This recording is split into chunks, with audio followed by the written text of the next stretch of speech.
இப்போ நம்ம வீட்டு முறைப்படி மசாலா ஐட்டம்லாம் நல்லா வறுத்து சுத்தமா நம்ம வீட்டுக்கு எப்படி செய்வோம் அதே மாதிரி நாங்க செஞ்சு எல்லாருக்கும் கொடுத்துட்டு இருக்கிறோம். முருங்கை பொடி, பிரண்டை பொடி, 500 சர்க்கரை இருந்தாலும் நார்மலுக்கு 100க்கு 100 கொண்டு வர்ற சர்க்கரை கண்ட்ரோல் பவுடர், நிறைய சத்துக்கள் நிறைந்த சத்து மாவு, செட்டிநாட்டு பிரியாணி மசாலா, பருப்பு பொடி, கருவேப்பிலை இட்லி பொடி, செட்டிநாட்டு சாம்பார் தூள், ரசப்பொடி, மாங்காய் ஊறுகாய், 12 விதமான மூலிகையை சேர்த்து காய்ச்சி எடுத்த ஹேர் ஆயில், ஆவார அரப்பு பொடி. இந்த பொருள் எல்லாம் உங்களுக்கு வேணும்னா கீழே இருக்கிற வாட்ஸ்அப் நம்பருக்கு கேட்டு வாங்கிக்கோங்க.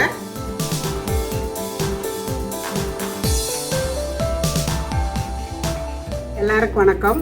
இன்னைக்கு நம்ம வீடியோவில் என்ன செய்ய போறோம்னா, அதாவது நிறைய பேர் இப்போ இருக்கிற பிள்ளைங்கள்லாம் கடையில் போய் வாங்கிச்சு அது என்னமா அது ப்ரெட்டு, பர்கர், பீஸா இதெல்லாம் வச்சு கொடுப்பாங்கல்ல, அந்த சீஸ் தான் எங்கள் அம்மா எனக்கு செய்ய போகிறாங்க, வீட்லேயே செய்ய போகிறாங்க. ஆமாம், நம்ம வந்து கடையில் வந்து வாங்கிட்டு வர்றோம், அது ரேட்டும் கூட இன்னும் அவங்க வந்து என்னென்ன சேர்த்து செஞ்சு தருவாங்கன்னு தெரியாது.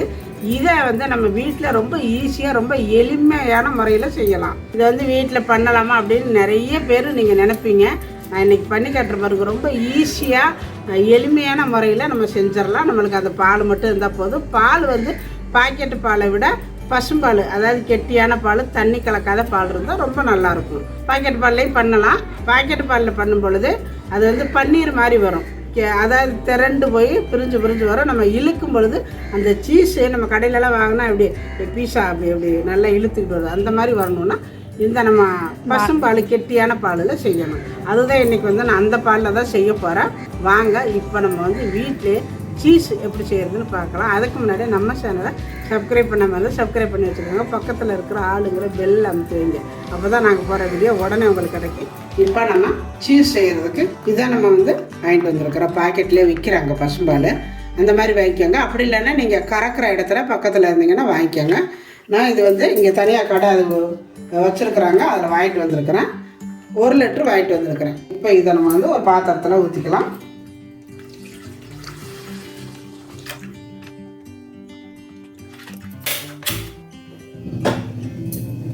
இந்த பால் வந்து ரொம்ப ரொம்ப முக்கியமானது. இதை மட்டும் நல்லா கரெக்டாக பார்த்துக்கிட்டோம்னா நம்மளுக்கு சீஸு நல்லா அழகாக வந்துடும்.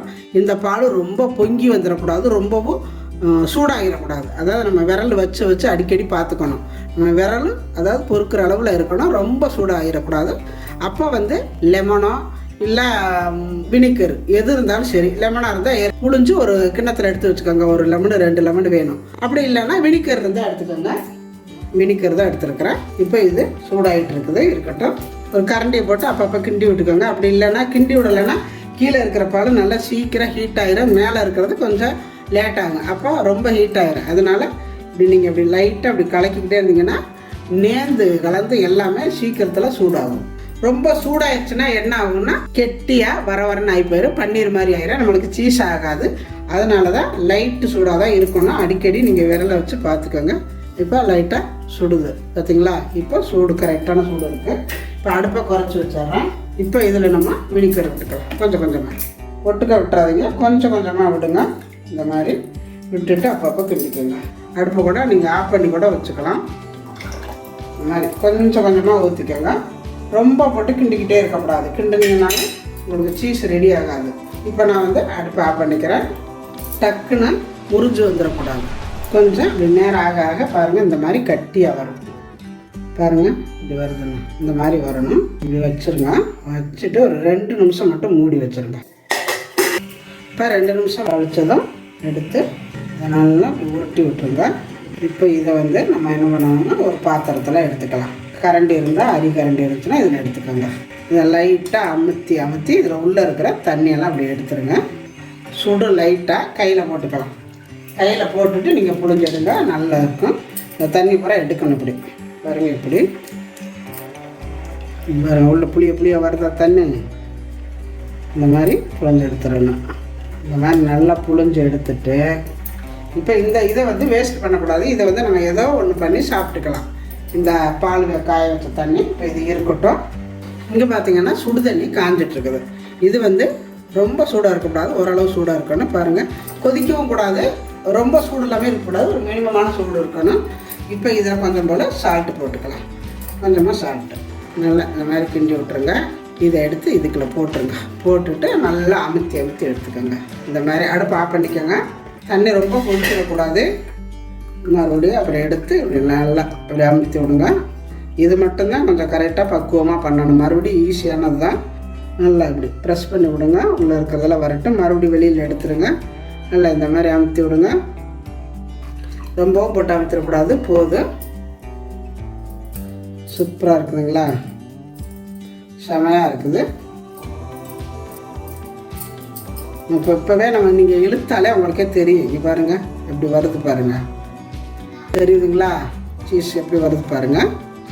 நீங்கள் மறுபடியும் நான் இழுத்து காட்டுறேன். இப்போவே பாருங்கள் எவ்வளோ நல்லா அழகாக வருதுன்னு. சுடுது. இந்த மாதிரி வரணும். இப்படி வந்தால் தான் சீஸ் வரணும். இப்படி போட்டுக்கோங்க.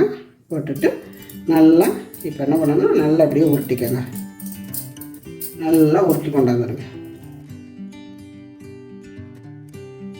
இப்போ இது கொஞ்சம் சில்லு தண்ணிக்கு போட்டுக்கோங்க. அந்த தண்ணியை மாற்றிட்டு கொஞ்சம் அதாவது பச்சை தண்ணி ஊற்றிக்கிட்டு தண்ணிக்கோங்க. இந்த மாதிரி பாருங்கள்.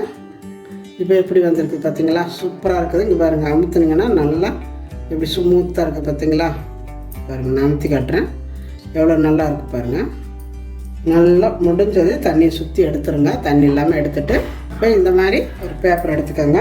இதை இப்படி வச்சு ஒரு கவர் பண்ணிடுங்க.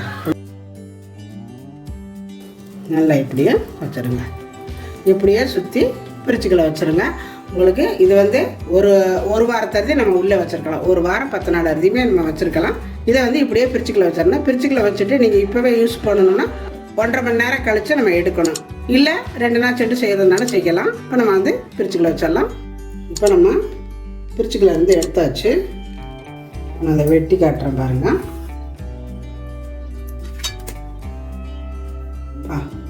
பாருங்கள் எப்படி இருக்குன்னு. சூப்பராக இருக்குது. இப்போ இதை நம்ம வந்து செரவிக்கலாம். இந்த மாதிரி செரவி எடுத்துக்கிட்டால் இந்த மாதிரி வரணும். அதுதான் நல்லாயிருக்கும் அந்த சீஸு. இப்போ இந்த சீஸை வச்சு ஒரு ரெசிபி பண்ணலாம். தோசைக்கல்லை வச்சு கொஞ்சம் எண்ணெய் தடவிக்கோங்க. ப்ரெட்டு வச்சுக்கோங்க. ஒரு சைடு மட்டும் சூடு பண்ணிக்கோங்க. இந்த மாதிரி ஓரளவு செவந்ததுக்கப்புறம் திருப்பிக்கோங்க. இதில் கொஞ்சம் போல் தக்காளி சாஸ் போட்டுட்டு நம்ம செரவி வச்சுருக்கிற இந்த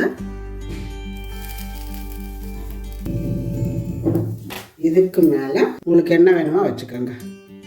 கொஞ்சமாக வெங்காயம், தக்காளி, மறுபடியும் நம்ம வச்சுருக்கிற இந்த சீஸ் மேலே அள்ளி வச்சுருங்க. வச்சுட்டு மூடி வச்சுருங்க.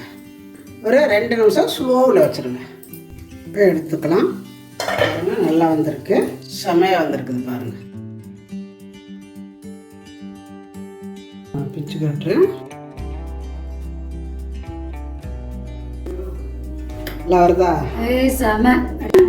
எங்க பாடி எடுக்கிற வீட்லயே அடிக்கடி செஞ்சு சாப்பிட்டுக்கலாம். நல்லா இருக்கா? பார்த்தீங்களா? இதான் சீஸ். நம்ம வந்து வெளியில் போய் காசு கொடுத்து ரொம்ப விலை கொடுத்து வாங்காமல் நம்ம வீட்டிலேயே இந்த மாதிரி சீஸ் அழகாக பண்ணிக்கலாம்.